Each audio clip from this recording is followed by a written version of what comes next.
I spent 12 years bridging billion-dollar deals with the Middle East, only to be fired mid-negotiation as the only person who spoke Arabic. "We can replace you anytime." I thanked him and smiled as I walked away. "The next morning will be fun. Fatima will be handling translations moving forward," Evan added, gesturing to the young woman at the far end of the table. She adjusted her earpiece with shaking hands. The next exchange from Arafid's lead negotiator landed awkwardly. Half the sentence translated, the rest trailed off. They didn't even wait until the meeting ended. "Leora," Evan Price said, leaning forward so his voice carried across the polished oak table. "Your position is no longer needed. HR will meet you downstairs." For a second, I thought I'd misheard. The translation headset was still warm in my hands. Moments earlier, I had finished relaying a delicate statement from our Profit Holdings chief negotiator, one that could have turned the tide of our $2,500,000,000 deal.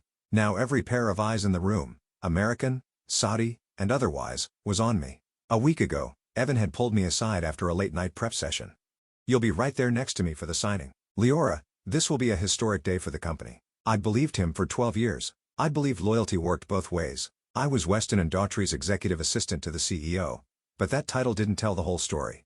I was the bridge between this company and the Gulf region, the only one who spoke Arabic fluently, the only one trusted to translate nuance without losing meaning. Deals had lived or died on a single phrase I delivered. I'd worked through midnight calls, cultural misunderstandings, tense silences, and handshake agreements that no lawyer could script. My reward, apparently, was a public execution in the middle of a negotiation. Evan Price was the antithesis of everything I'd built here.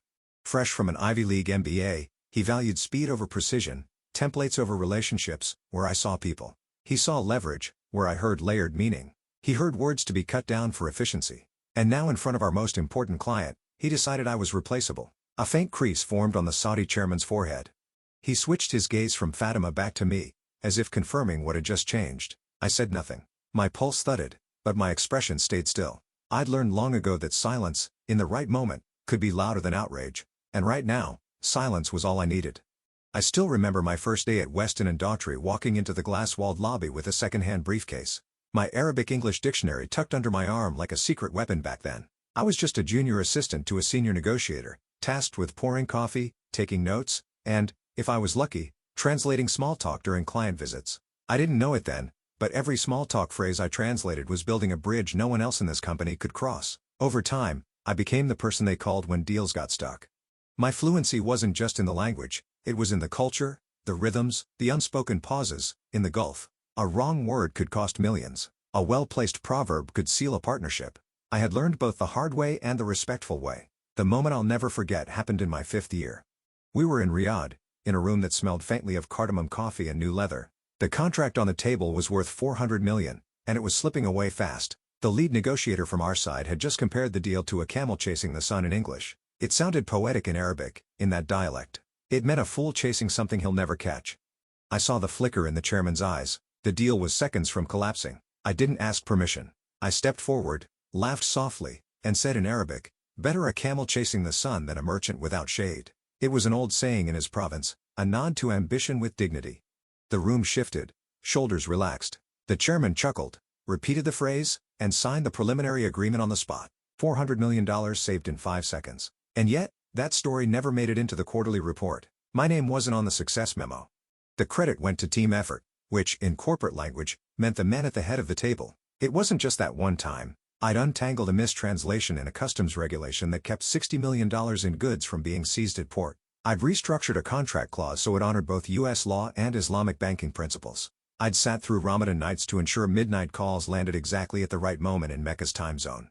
12 years of this, of carrying a company's trust across languages, continents, and cultures had made me proud. Not just proud of the deals, but of the invisible thread I wove between two worlds. But pride has a sharp edge when it isn't matched with recognition. Every win was stamped with the company's name, not mine. Every problem I solved disappeared into someone else's resume.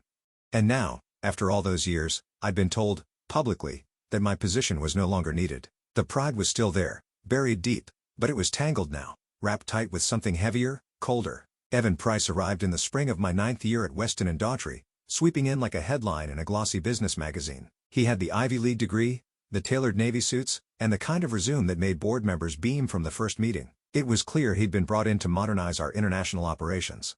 To Evan, modernization meant stripping away anything he couldn't quantify. Language, he saw it as a decorative flourish. Nice to have, but unnecessary if you had airtight contract templates. Relationships, in his mind. Those were outdated relics, slower than email chains and less reliable than a binding clause.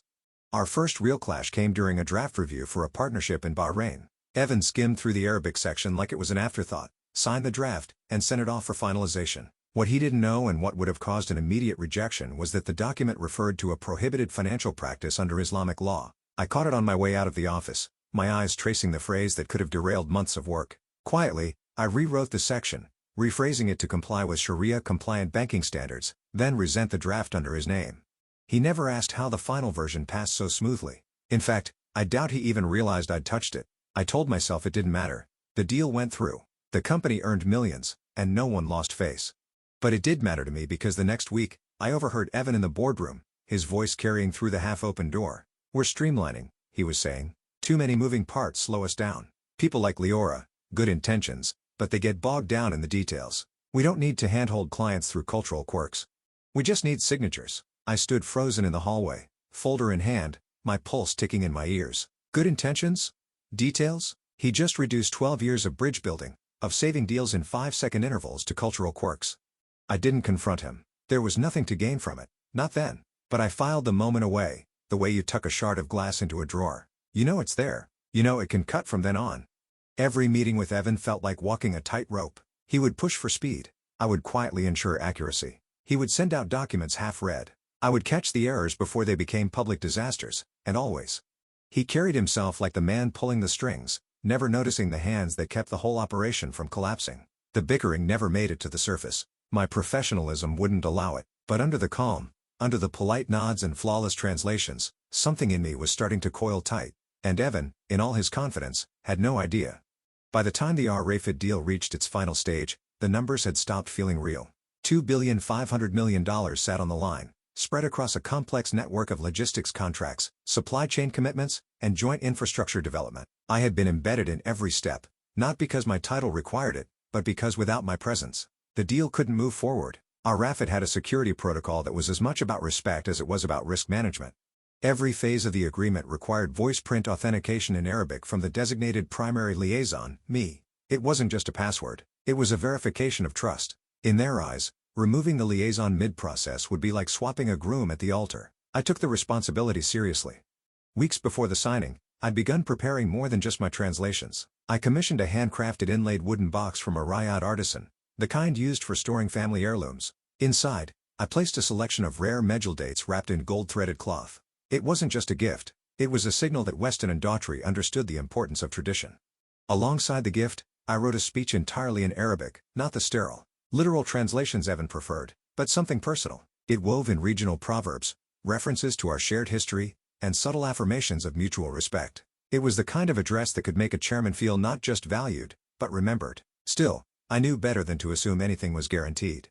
That's why, late one evening, while reviewing the master contract, I caught a clause buried deep in the legal language. It was an essential party continuity provision. If the named liaison was replaced before the voice print sequence was complete, the agreement would automatically terminate. No renegotiations. No delays. Just void. I didn't mention it to Evan, not because I wanted to see the deal fail, but because I'd learned something over the years. Power doesn't always come from making threats. Sometimes it comes from knowing exactly where the floor is and who's standing too close to the edge. The next morning, during a prep session, Evan dismissed my proposed speech as too long and too sentimental. I smiled, slid my notes back into my folder, and let him talk about contract templates and efficiency metrics. He didn't notice that I wasn't arguing. Inside, I felt that steady, sharpened calm that comes when you're holding a card no one else at the table knows exist. I didn't plan on playing it, but if they forced my hand, I wouldn't hesitate. Thursday began like any other negotiation day, coffee gone cold beside a stack of annotated contracts, the feint of the air system in the boardroom. By 3:42 p.m., the air felt heavier, though maybe that was just me sensing the shift before it happened. I watched from my usual seat as the Arafid delegation settled in, their gold cufflinks catching the soft light. Beside Evan, Fatima, the new liaison, clutched my inlaid wooden box as if it were a misplaced prop. I'd spent weeks choosing that gift, crafting the words that should accompany it. Now, those words were in her hands, printed in my careful Arabic script. Evan cleared his throat. Before we begin the final review, a small presentation. Fatima stood. She read from my pages, but the rhythm faltered almost immediately. A misplaced vowel turned lasting trust into delayed trust. Another slip made honored partnership sound like burdened partnership. I saw the subtle confusion ripple through the Rafid side, the sideways glances, the chairman's brows tightening when she presented the box. The moment was already gone. The chairman accepted it with the polite smile reserved for strangers. He didn't open it. He didn't respond with the customary phrase that would signal mutual goodwill. The silence after was brief, but it was the kind that fills an entire room. Then Evan turned to me as if remembering an item on his agenda. "Leora, could you step outside for a moment?" I followed him into the hallway lined with framed photos of past deals, moments I'd helped build. Now sealed behind glass, HR was waiting at the end, an envelope in hand. "This is effective immediately," Evan said. "We appreciate your contributions." The words were crisp, bureaucratic. There was no acknowledgement of 12 years. No mention of the role I had played in getting us to this table in the first place when we re-entered the boardroom so I could collect my things. All eyes were on me. I didn't give them the satisfaction of seeing my hands shake. Instead, I walked to my chair, lifted my notebook, and looked directly at the chairman. In Arabic, I said softly, "Your words today will be remembered." He paused, then answered in kind, "And so will yours. We understand." It was enough. I left the room without glancing back, the echo of our exchange following me down the corridor. The silence wasn't empty. It was weighted, purposeful. Every step carried more than my own resignation. It carried the knowledge of what came next, even if no one else in that building had realized it yet. That night, the city outside my apartment window moved at its usual pace. Cars threading through downtown, the feint of traffic lights cycling from green to red inside. The quiet was absolute. I had placed my notebook on the coffee table, unopened, and let the of my refrigerator fill the space where other people might put music or television. I didn't call anyone. I didn't write a single email. In this kind of moment, noise is the enemy. Somewhere, in a secure server thousands of miles away, the system handling the Our refit agreement was already processing my absence. Their voice-print authentication protocol didn't care about titles or reasons. It only cared about continuity. My name had been coded into the agreement as primary liaison. That meant every step, from initial handshake to final signature, had been tied to my identity and my voice when HR removed me from Weston and Daughtry's employee directory. It wasn't just a line on a spreadsheet disappearing. It was a trigger. At 8:47 p.m., my phone buzzed with an encrypted notification from the system. The screen displayed only one line: primary removed. Protocol 9 engaged. No explanations. No dramatics. Just the cold precision of a rule being followed. Protocol 9 meant immediate suspension of all pending contract authorizations until a qualified, verified liaison replaced the removed party, and given the terms I'd read in the fine print, that replacement process would take weeks, if it happened at all. I set the phone back down. The corners of my mouth didn't move, but I felt the weight of the moment settle in my chest. This wasn't revenge in the cinematic sense. No grand declarations. No public humiliation. This was a quiet, inevitable consequence written into the very bones of the agreement they had been so eager to rush. At 9:13 p.m., another buzz. This one wasn't from the system. It was a private message from a junior legal assistant at Aroft, a young man I'd met on my second trip to Riyadh, who'd once told me my patience in negotiations had saved his job. The message was short. "Tomorrow will be interesting." I read it twice, then powered my phone off. Control isn't about forcing outcomes. It's about knowing which outcomes are already in motion and having the discipline to let them arrive without interference. I poured a glass of water, sat back in my chair, and watched the city lights blur into streaks against the dark. In a few hours, people in corner offices would start to panic, meetings would be called, and words like irreversible would begin to circulate. I wouldn't need to say a thing. By the time most of Weston and Daughtry's staff were pouring their first cups of coffee, the damage was already in motion. I was at my kitchen table, barefoot, watching the sunlight creep across the wood grain, when the first alert hit my phone at 9:15 a.m. Our Rafid Holdings withdraws from 2.5B agreement with Weston and Daughtry, citing contract continuity breach. The language was diplomatic, regret, unforeseen circumstances, but the meaning was razor sharp. The market understood immediately within minutes. Weston stock dropped 8%, then 12%. By the time I refreshed again, it had slid past 14%. I sipped my coffee slowly. The world was loud, but my apartment was calm. At 9:32 a.m., the first financial news outlet published their analysis. Somehow, though I didn't have to wonder too hard about how, they'd obtained the section of the contract detailing the liaison removal clause. They broke it down in plain language for their readers: remove the designated liaison mid-process, and the deal self-terminates. No room for appeal. No exceptions. The article spread fast. Investors didn't like the idea of a company missing something so fundamental, especially in a deal of this size. Words like oversight and negligence started appearing in headlines. I imagined Evan's jaw tightening as he read them. The CEO pacing in his office, phones ringing without pause. Then came the clip. It surfaced first on a small Arabic business forum, then leaped to social media within the hour. Someone from the Arafeed side had filmed a portion of Thursday's meeting, the part where Fatima, holding my inlaid wooden gift box, stumbled over the speech I had written. The mistranslations were clear to anyone fluent. Lasting trust became delayed trust. Honored partnership warped into burdened partnership. The video was mercilessly captioned and shared with laughing emojis. But beneath the humor was something heavier. A quiet confirmation to our Rafids peers that Weston had failed a basic cultural respect test. By 10 o'clock, the clip had been viewed over 500,000 times in the Middle East alone. The hashtags translated to know your partners and details matter. I leaned back in my chair, letting the steam from my coffee curl against my face. There was no gloating, no need for it. This wasn't about revenge as a spectacle. It was about the precision of a consequence playing out exactly as it was written. Somewhere across the city, people were scrambling, voices raised, strategies rewritten mid-sentence. Here in the quiet, I could feel the scale of it without needing to see it. It wasn't joy. It wasn't vindictiveness. It was the steady satisfaction of knowing the truth had a way of surfacing, and that sometimes all you had to do was let it rise. By late Friday morning, the headlines had stopped being about the deal and started being about the leadership. The market wasn't just reacting to our Rafids withdrawal. It was demanding an explanation. Weston and Daughtry's board of directors called an emergency session. Investors were patched in from 3 continents. I wasn't in the room, but I'd been in enough of them over the years to picture it. The long, mahogany table, the tight-lipped directors, the wall of muted video feeds showing faces framed by the glow of their home offices. Questions would be sharp, voices clipped, no time wasted on politeness. Reports later confirmed what I'd imagined. The CEO was pressed first. How could a continuity clause that basic have been overlooked? Why had the designated liaison been removed at the final stage? He fumbled through an answer about operational restructuring. Then they turned to Evan. Why had he replaced the only fluent Arabic speaker in the company during a negotiation with an Arabic-speaking client? His reply about streamlining processes was met with silence. Then a single question from one of our largest Middle Eastern investors. Do you even know who R. Afid trusted in that room? It wasn't Evan. It never had been. Several of those investors had worked with me personally over the years. They remember the late-night calls, the careful translations, the way I could untangle a misunderstanding before it turned into an insult to them.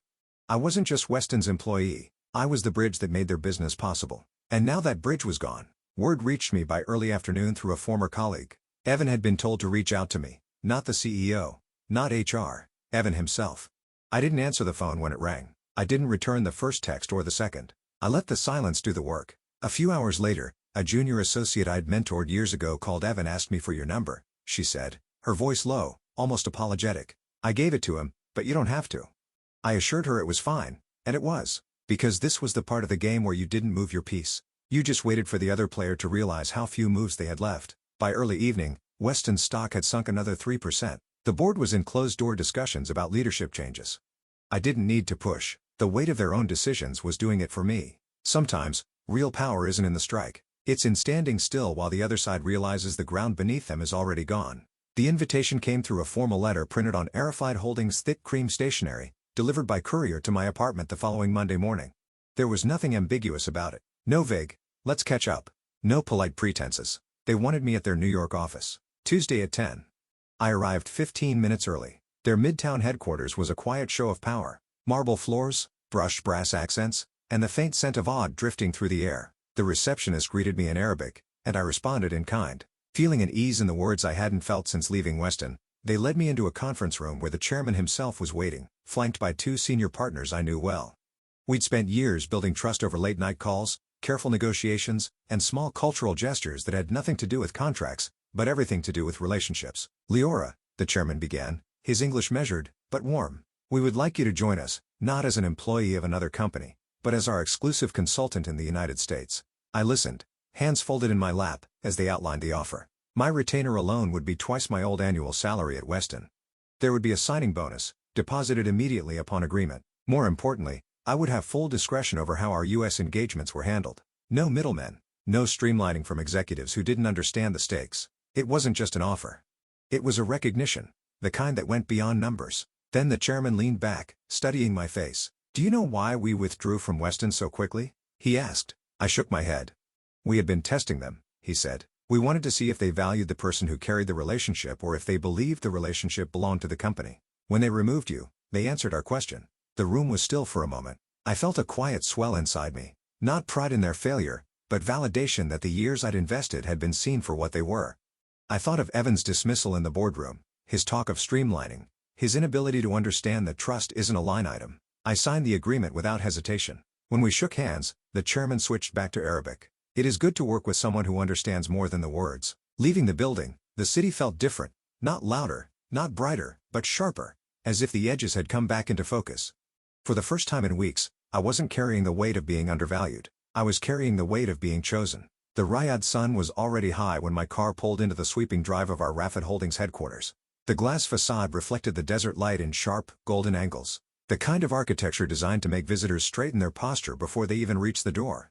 I stepped out, my heels clicking against the polished stone walkway, and for the first time in a long while, I wasn't walking into someone else's company. I was walking into my own future. Inside, the air was cool and scented faintly with sandalwood. The lobby's marble floor mirrored the intricate geometric patterns on the high ceiling.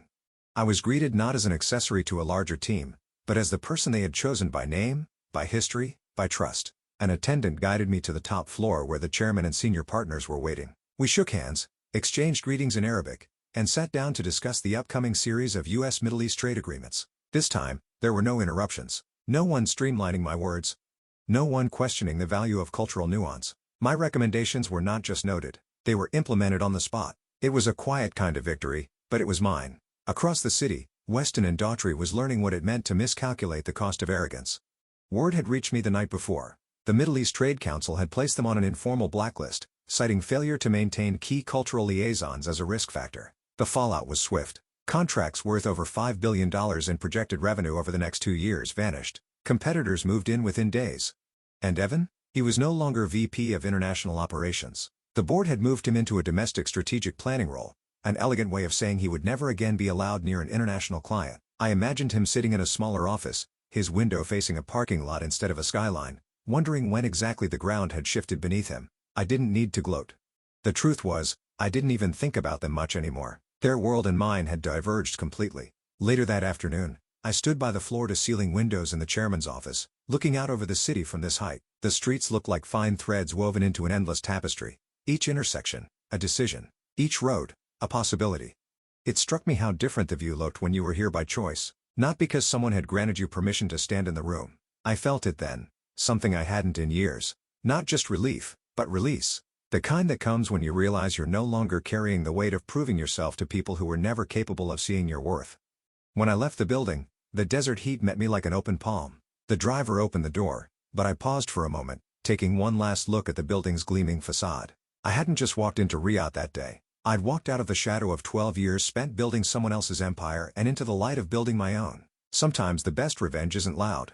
It's living in a space they said you didn't deserve, doing the work they thought you couldn't, and never needing to look back. If Leora's story resonated with you, tell me what part struck you the most in the comments. Don't forget to like, share this story with someone who needs to hear it, and subscribe so you don't miss the next tale of justice served in the most unexpected way.